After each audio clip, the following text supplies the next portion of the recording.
The open sea, its mystery and beauty have always been irresistible. But when the ocean turns, it shows no mercy. Mayday! Mayday! This is the true story of 5 sailors shipwrecked in the Atlantic with no food and no water. We're gonna die! Every choice they make is life or death in these shark-infested seas.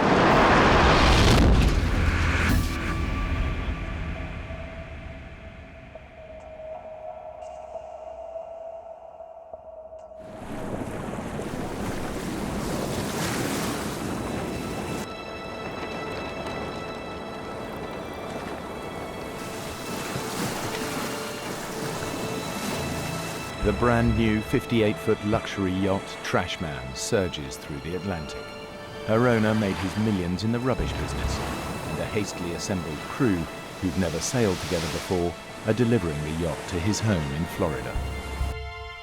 The 6-day voyage begins in Bar Harbor, Maine. The crew will sail 1,300 miles down the eastern seaboard of the United States to Fort Lauderdale.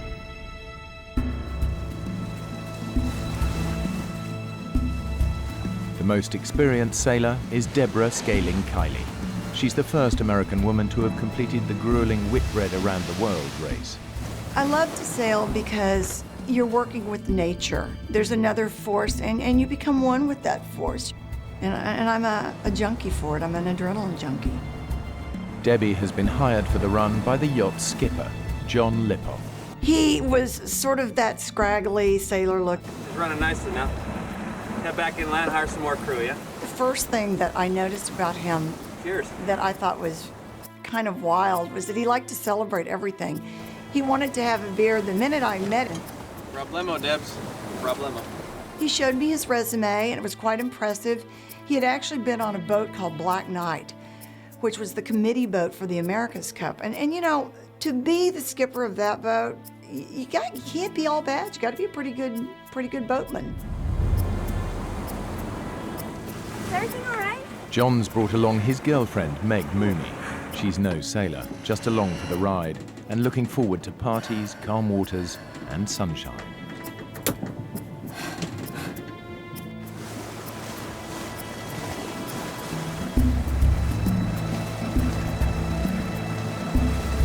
Weatherfax says clear sailing all the way.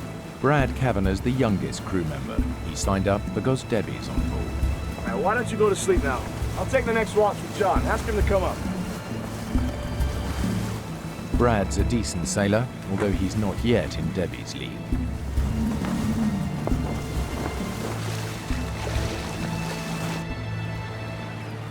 The Trashman heads inshore to Annapolis, Maryland, to pick up the final member of the 5-man crew, an English sailor who's a friend of Brad's.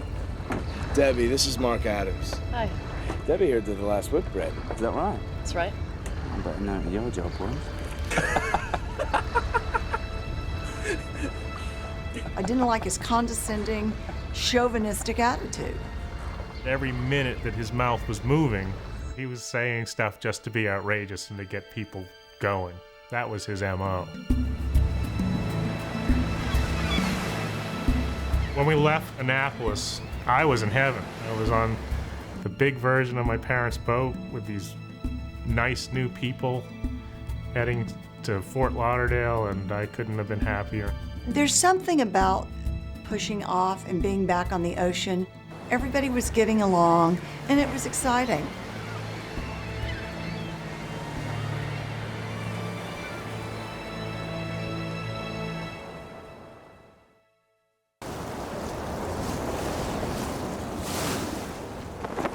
The first day is an easy sail. By nightfall, they're right on schedule. That night, the weather was beautiful. The boat was fun to steer. It really just didn't get much better than it was right then. But this calm doesn't last long. A storm is gathering, and it's moving quickly towards them. Debbie! Wake up! Debbie! That was 4 hours? It's blowing a gale out there. Meg's falling. She's hurt, and we're taking on water. John! She's hurt real bad. Can you come take a look at her?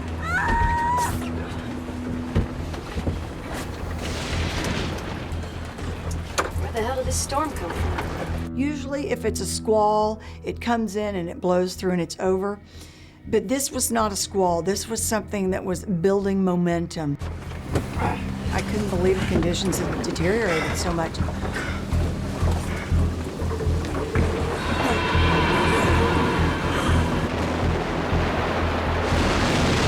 Surfing down those waves, it was like a roller coaster.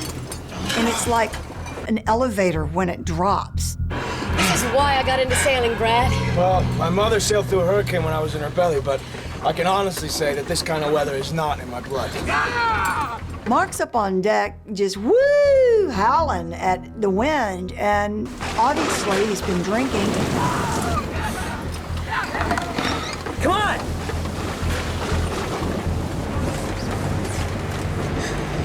Better help her. She fell on her back. Well, I'll take a look.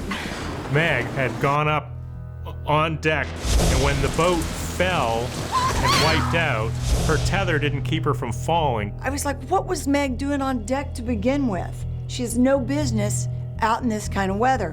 Debbie, leave it. Just help her, okay? But John... Debbie, for once, would you just do what I say? She rolled over slightly, and you could see the bruising begin, and it was all through the kidney area. I could just tell she was in so much pain. I want to go home, John. Take me home. Okay, Ellie. I'll get some help.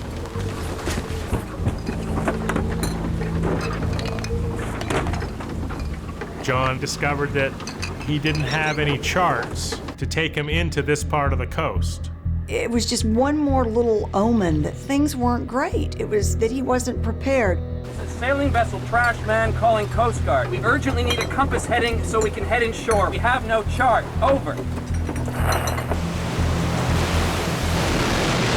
Brad and I went up on deck to take our next watch, and it was wildly out of control. The winds were gusting 50 miles per hour, and Mark's up on deck, and he is just wild. Are you out of your mind? We're in a gale and you're hammered! You're a bigger idiot than I thought! Still floating, isn't she?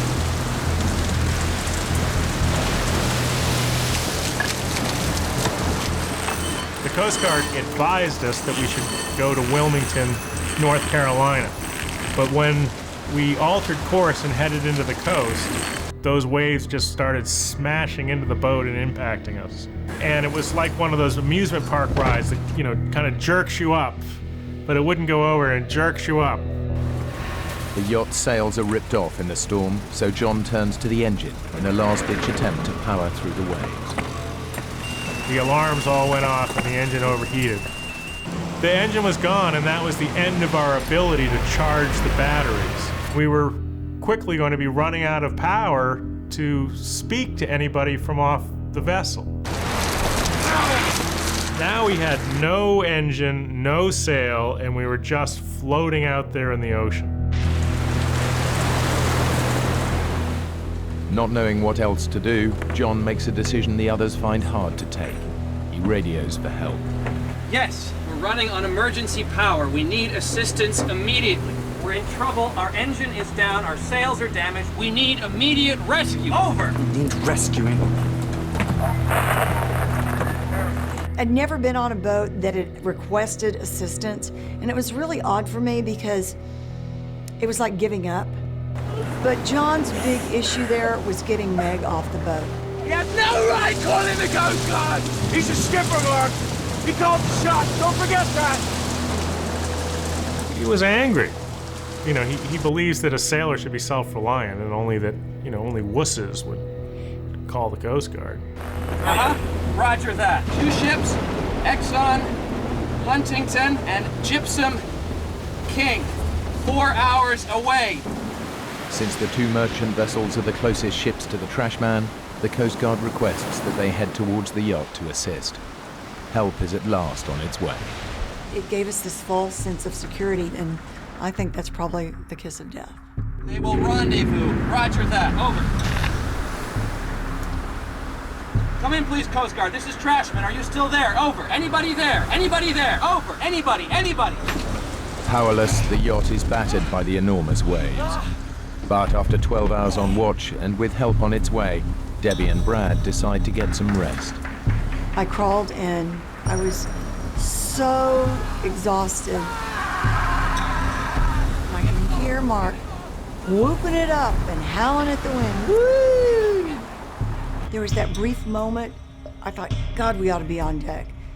And then I thought, you know what? It's not my problem now. I gotta get some sleep. But you really can't sleep in that situation. You can just try and rest, and having all that time on your hands, your mind can just take you all sorts of terrible, terrible places. I was lying there and feeling like the boat was going to break apart. Without sails or an engine, the yacht's almost impossible to steer. So Mark ties off the helm and heads down to sleep.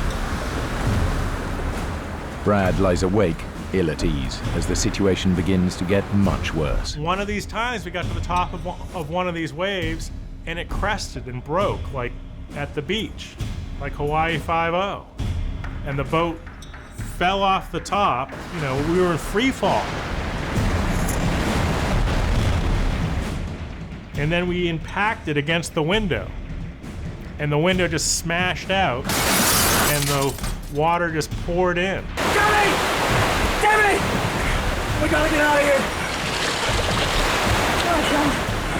Go, let's get out of here! Go! Here's the boat sinking, and we're scrambling to get to the deck, and I hear John over here going, Mayday! Anybody! Mayday! We're sinking! We're sunk! Anybody! and I get up on that deck, and it was just like a slow motion drink. I don't even know how to describe it. It was just gray, and it was crazy, and it was tumultuous. And I look around, and there is nothing. And we're going down, and we're going down fast.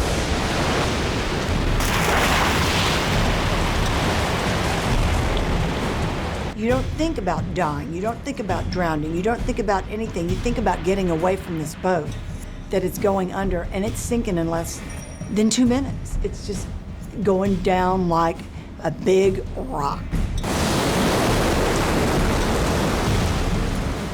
Mark frantically struggles to undo the pressurized canister holding the life raft and survival gear.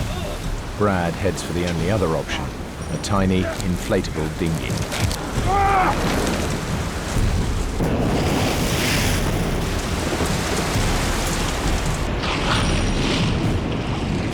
But I swam after the dinghy, kicking off my sea boots and my foul weather bottoms, thinking, my dad's gonna kill me.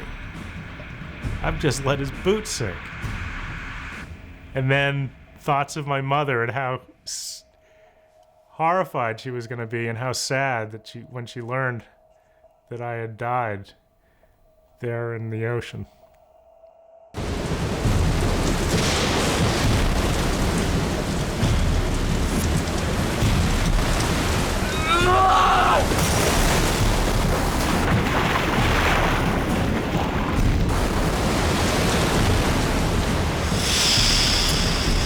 The canister inflates, and he's still holding on, and eventually he just lets go. The life raft is blown away, and we weren't going to find it in the middle of the night. You managed to get anything from the yacht! Nothing! We're dead! Inside that life raft was everything that we needed to live, to survive what we were going through. It had an emergency beaconing device, which a plane could have picked up on, had water makers to make fresh water from salt water. Food, fish hooks, mirrors, signaling devices. It had rations, flares, first aid equipment. Perhaps had a radio even with it. And in that rubber Zodiac dinghy, we had absolutely nothing. Absolutely nothing. I'm so sorry I lost the life raft! Our chances for survival were 0.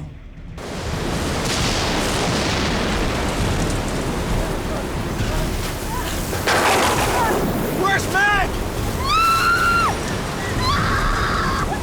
As the boat sank, Meg was within the rigging. Get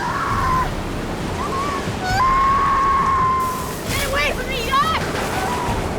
And she just didn't have the sea savvy or the knowledge to, watch the waves, and then when the wave action was right, to swim out. So I knew if I didn't go back and get her, she'd die.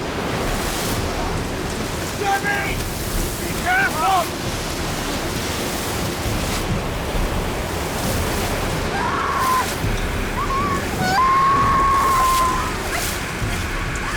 Hey! You gotta keep your head, okay? Now!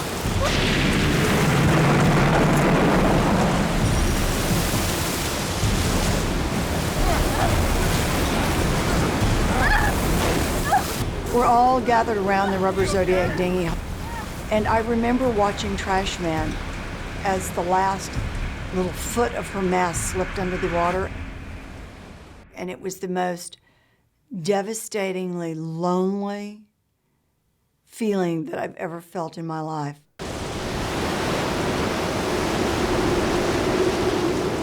The Trashman went down in less than a minute. We're all gonna die!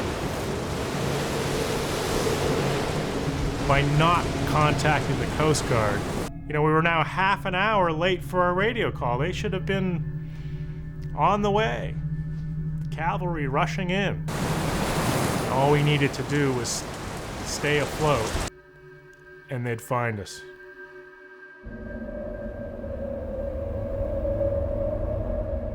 The next day, when the sun finally came up, the sky was overcast and gray.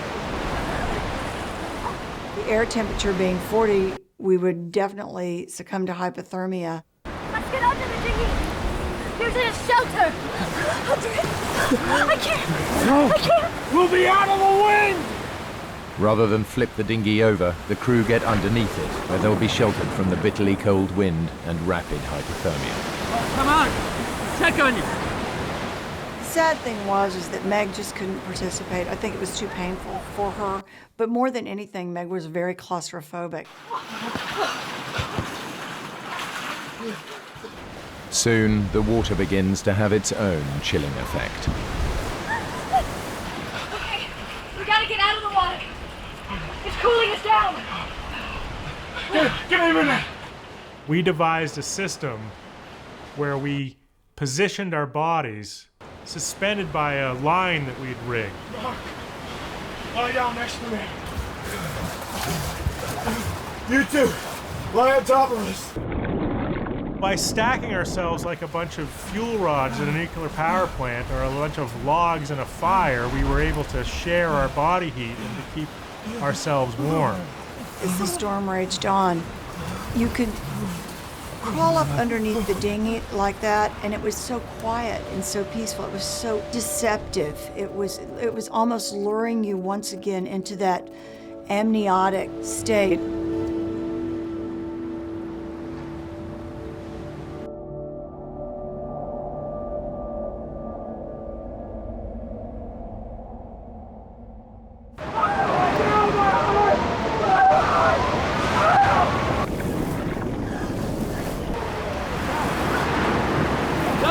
Help me! Help me!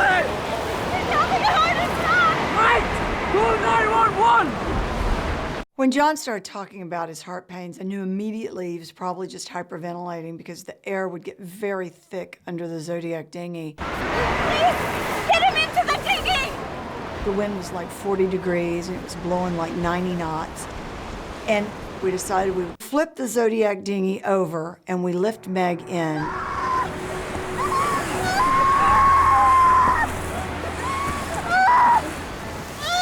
I was horrified at her wounds.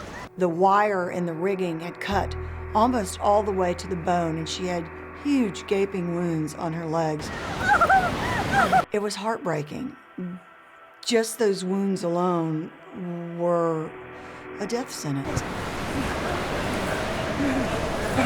It's too bloody cold out here. Let's turn it back over. We're gonna freeze to death. Look, man, you want to go back in the water and help yourself. There's a whole ocean out there.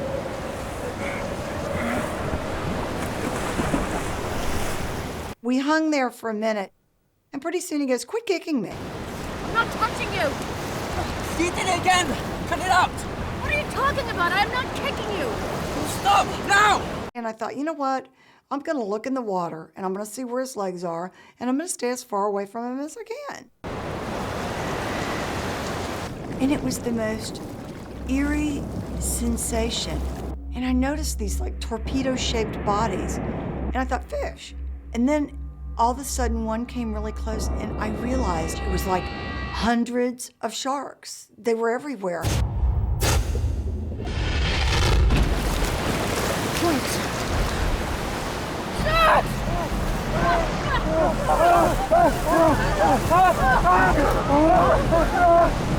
And just the minute we got in, fins just everywhere in the water. And I don't mean like 2 or 3, I mean 10, 20, they were everywhere. Every shark in the ocean! I've never seen so many sharks in my life, not in my entire trip around the world. It was the most frightening feeling I've ever felt. To this day, I don't know why the sharks didn't attack us that night, with all of us treading water, with Meg's legs bleeding. Mark, I'm warning you! Do not hit a single shark with that! Are you out of your mind? What do you think? What? You're gonna calm them down? Give me that! Our biggest threat was not just the coal, but a wave breaking underneath us and flipping the Zodiac over and dumping us back into the shark-infested water. So what we had to do is devise a system to try to slow the little rubber Zodiac down. Hey, Debbie, do you think maybe we can make a sea anchor out of this thing? Stabilize this tub?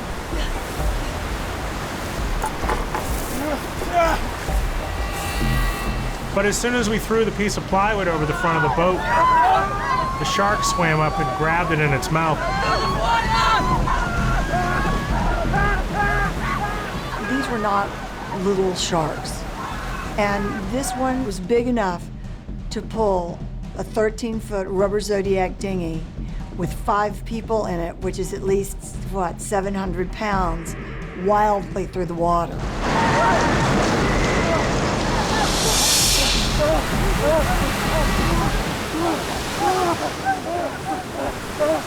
By nightfall, the storms died down, but the sharks are still out there. The crew's hungry and thirsty, and the night air begins to freeze their wet bodies. It's night 2, and with night comes just that threat of not being able to make it through the night again. A light! A light! A light! Oh God, it's close. Paddle! At first, when you see the light, you just are so excited you can't stand yourself. They're coming to rescue you. And then you realize the reality of the situation is it's pitch black. You're in the middle of the Atlantic Ocean, and nobody can see anything. If I can't make eye contact with someone on that ship, I'm not close enough. And I just think that paddling towards it is a huge waste of my energy, and I haven't eaten anything in 2 days. And I don't want to expend my energy when I'm freezing all the time to do this.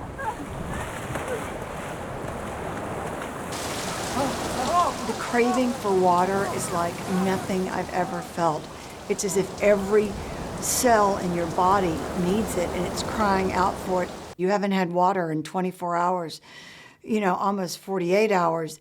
But all I got was the wind blowing through my mouth and actually drying my mouth and my tongue more than the moisture coming in from the rain.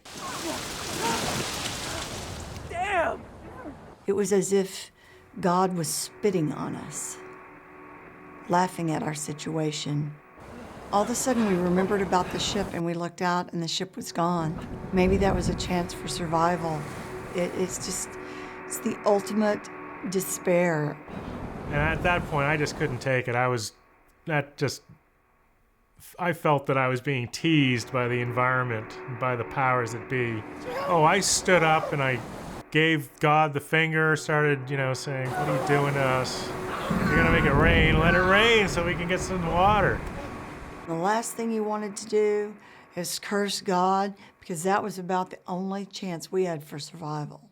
I don't want to die. The ship has gone, but some unwanted guests refuse to leave. There was always a fin somewhere. They were always bumping into the raft and pushing us around. Then they'd go away for a while, and just about the time you think that they'd gone away, they came back again. The situation was going from bad to worse to nightmarish. Day 3, and the crew of the Trashman are still adrift in the Atlantic, suffering from dehydration, infection, and the fear that they'll never be found. Well, we were starting to get very frustrated with the Coast Guard because without food and water, we were really starting to suffer.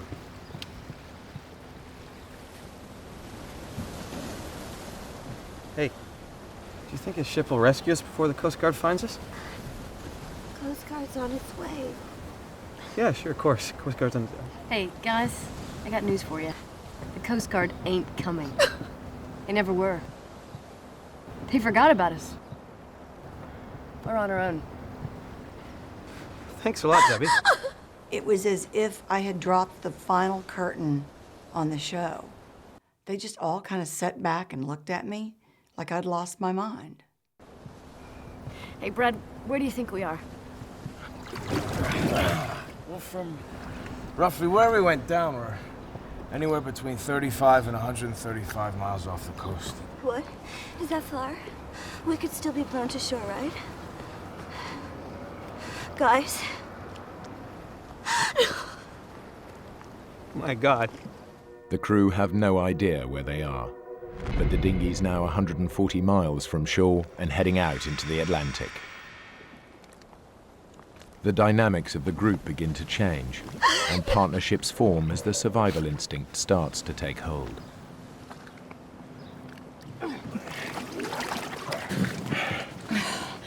What are we gonna do? I don't know. I'm so sorry I cut you into this. If I didn't have you, if it was just me and those guys, I don't know. We just need to stick together. You and me. If we lose this bond, then we're lost. And it's what's going to keep both of us alive. So I'm going to watch out for you, and you watch out for me. I can hardly stay awake. Why don't you go to sleep? I'll watch you. Make sure you're okay. If it had come down to someone trying to hurt Brad or kill him, I would have done my best to take him out because Brad was my partner in survival. And I wasn't going to let him go. There was no way.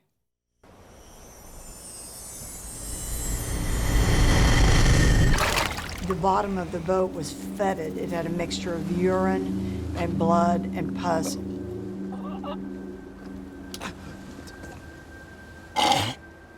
We were in absolute agony because we were starting to get massive staph infections all over our bodies. These staphylococcal infections are caused by bacteria entering cuts in the skin. They can soon attack the heart and lungs, and Meg is at particular risk because of her open wound. I felt so bad. She was dying of blood poisoning, and we were sitting there watching Meg die. It was just tragic.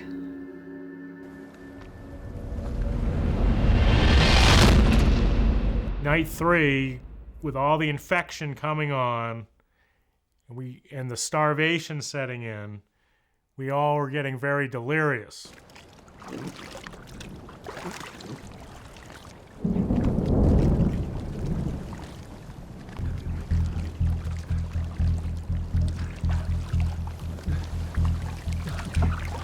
What are you doing? That stuff will kill you! Here, Miss Whitbread. Help yourself. Everyone knows that you're not supposed to drink seawater. They tell us that from the time we're little kids, and that's one of the things you just don't do. Drinking salt water dehydrates your body even more, and it causes kidneys to shut down, and you begin to have delusions. And ultimately, if you drink salt water, it will kill you if you don't kill yourself first from the delusions. I didn't really know how long it would be before we saw the effects of the salt water, but it stood to reason to me that it would be probably, 7 hours or so. And I was right. It didn't take all that long.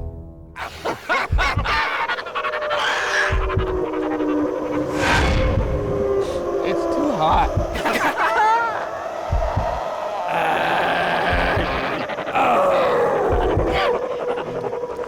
Where's everybody?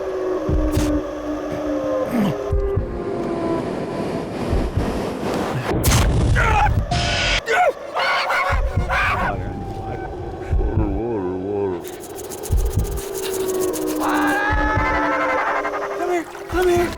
Come to Johnny.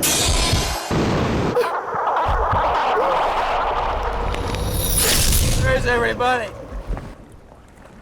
It was just like I was watching some crazy play. I want my bags! Wait. I see land. I see land! I see land!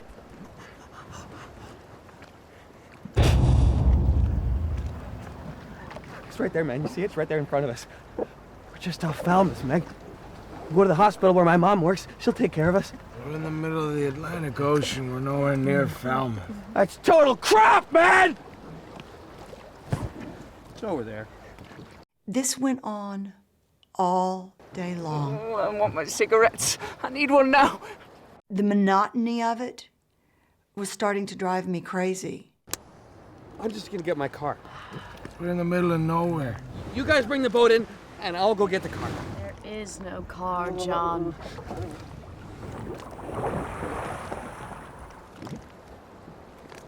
There it is.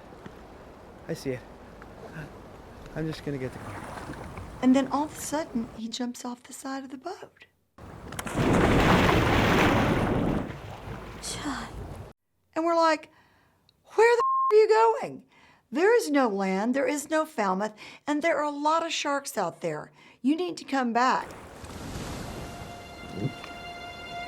Get back in the boat, John. John, go back in the boat. Get back in the boat, John. He's coming back. Brad, do something. I can't. I don't have the energy, Debbie. Look how far away he is. There's just physically not enough strength in me to force him not to go.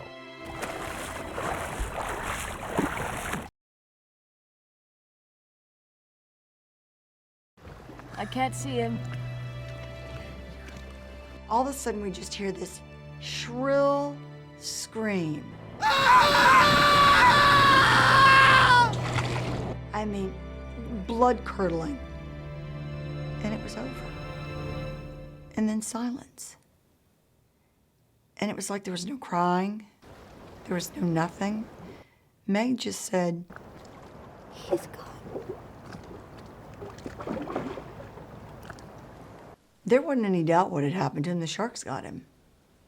The sharks never left.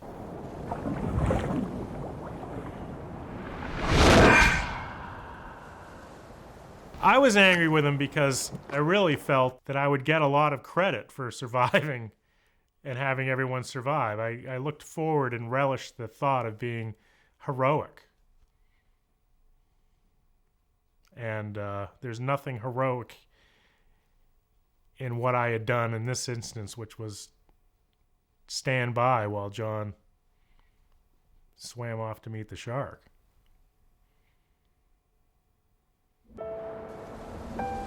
The 4 remaining survivors of the Trashman cling to life as they drift helplessly in the Atlantic. The sharks have just claimed their first victim, John, the captain. After John went over, we all just sort of sat back for a while. I think everyone was so shocked. And Meg was crying, but she wasn't sobbing. She was so sad. And she was so sick.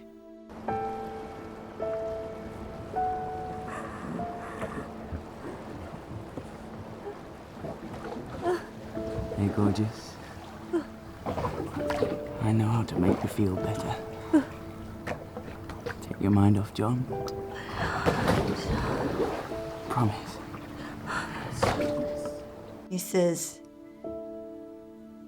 "Hey, lady, I think it's about time you and me had sex."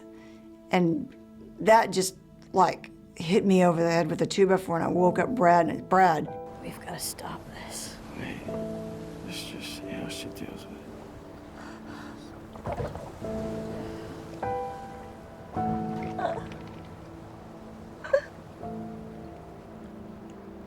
Right. I'm tired of playing games. I'm just going back to the 7-Eleven to get some more beer and cigarettes. Mark, you're not going to the 7-Eleven for anything. You know we're in this dinghy, don't you? I'm just going over for a minute. Just to stretch my legs. And get rid of the cramps. Just for a moment. Brad and I get up and go, man, the sharks just ate John. No. I'm just stretching my legs. Getting right back in. And just about that time, we feel this. Bam! And then we feel a bam again. And all of a sudden we realize there's like this frenzied attack, and the sharks are eating Mark underneath the Zodiac. Oh, sharks. It was, without a doubt, the most horrifying moment of my entire life.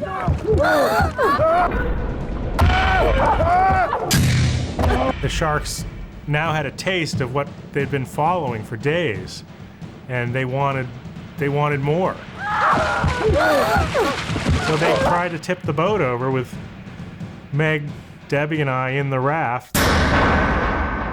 What would it feel like once they began to drag you under? What would it feel like with that first bite? And maybe it would be better if we jumped over and drowned ourselves so we would never have to feel it. And it lasted for what seemed like an eternity, like hours.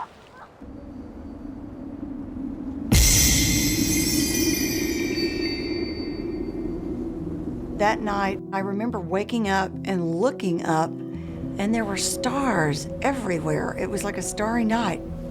And then I began to hear Meg moan in the dinghy.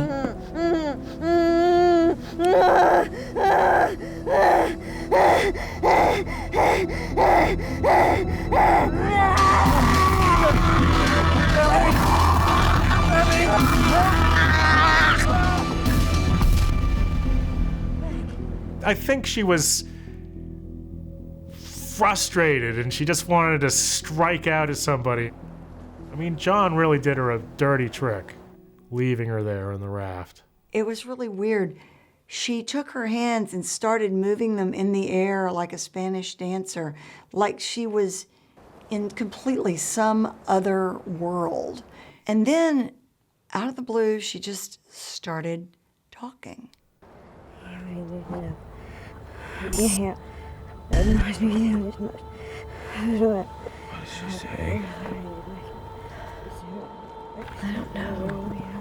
And it all of a sudden became very clear to me that Meg was speaking in tongues. She's dying, isn't she? She was dying. She was really close to death.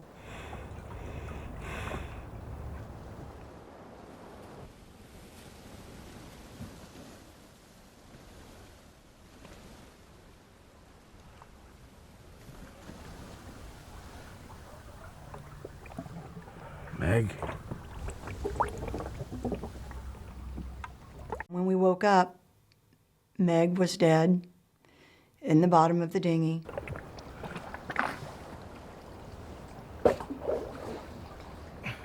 All that fetid mixture that was left over from the seaweed and the urine and the pus and...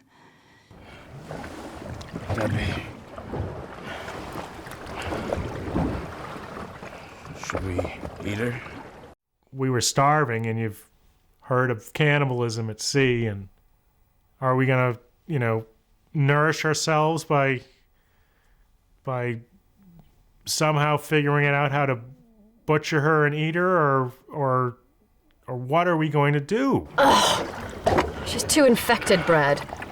We have to get rid of her. I'm My stomach's twisting in pain.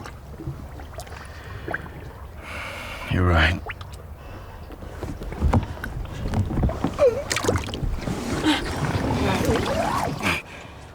And so we decided that we would take off her shirt and all of her jewelry so that we could give those to her family.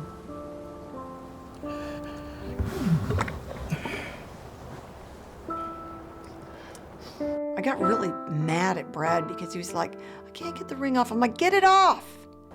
It's not like you're gonna hurt her. Just take it off and get it off.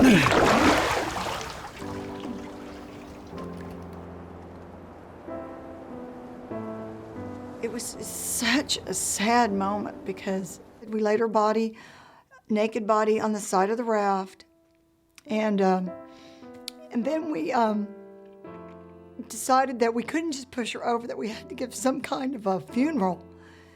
And so we said the Lord's Prayer and Psalm 23, and then we just gently pushed her body overboard.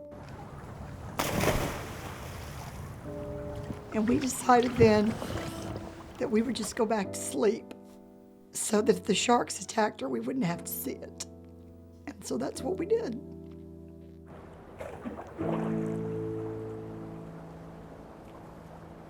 People can argue that it was a physical thing that killed Meg, but I think it was John abandoning her and making her despair that killed Meg.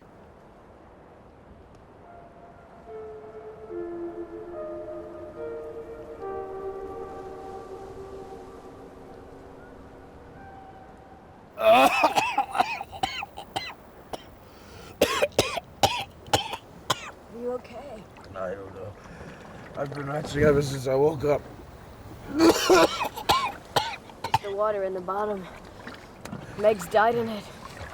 It's making you ill. The sun's only making it worse. We gotta wash the dinghy out. I can't. I don't have the energy. Yes, you do. We're turning this thing over right now. What about the sharks? I haven't seen sharks for hours. Come on, Brad. Don't give up on me. And it really scared me because I did not want to have to live in that life raft, in that little rubber Zodiac dinghy, alone. I gave it a few good pops and I almost got the boat over, and then I lost my grip on the line and I fell over the side of the boat.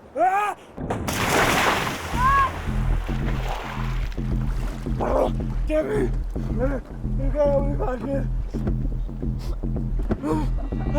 And this time I don't have the strength to get myself back into the boat.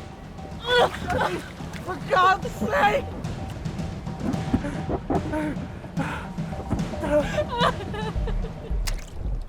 I sobbed. I felt like I had just doomed Brad to death. If the sharks showed up, we were screwed. And I just went on and I just burst into tears and I fell back against the seat and I couldn't do it. I could give a crap about what Debbie's thinking this time. She's just sitting there being completely useless, and I'm still alive, and she won't help me climb in the raft. For God's sake! She's finding it impossible to help me to climb into the raft, and I don't know what's on her mind, but she's not thinking straight. It was life and death, and I pulled myself into the boat while she sat 3 feet away from me just crying.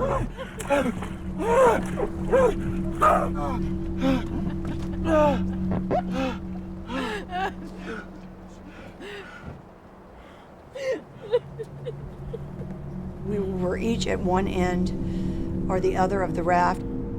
He wouldn't talk to me. He was so off at me. Bitch.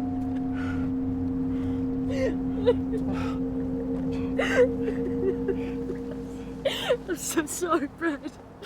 I just want to relax because of all this death that's been happening for the past 12, 15 hours. And as soon as I take a break, I look at the horizon, and there's a ship coming straight at us. Debbie. I'm gonna make it up to you. Let's catch fish. We're going to survive. Debbie, there's your ship. I had heard it was a ship so many times. I just didn't. Big deal. It's a ship. They're not going to see us. Turn around. Look how close it is. And I turned around, and it was amazing. And the ship came by, and it went by, and a guy walked out on the wing bridge and looked down on us, and I looked at him, and he looked at me, and I waved at him, and he waved at me, and next thing I knew, there wasn't just one person that came out, but there were like 5, 6 people. They were all coming out. They threw all their life-saving equipment out at us, and Debbie jumps off the boat, and I'm like, God damn it. You know, don't leave your friend Brad here all alone. What? No goodbyes? Nothing?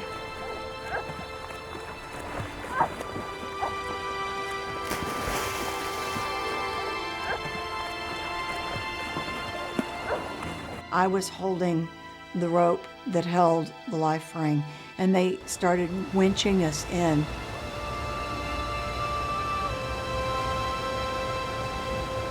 And then a big sailor picked us both up.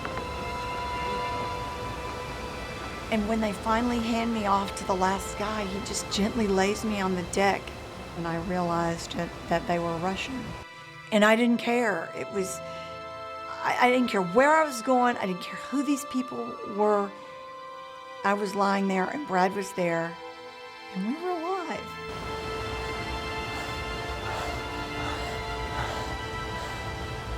These guys did a fantastic job getting us on board the vessel, and oh, it was just so great. I mean, the whole thing was just so great. That was just wonderful. And then, you know, but it was just the start of our journey back to life. There's never a day that you're more thankful for life than the day you almost die.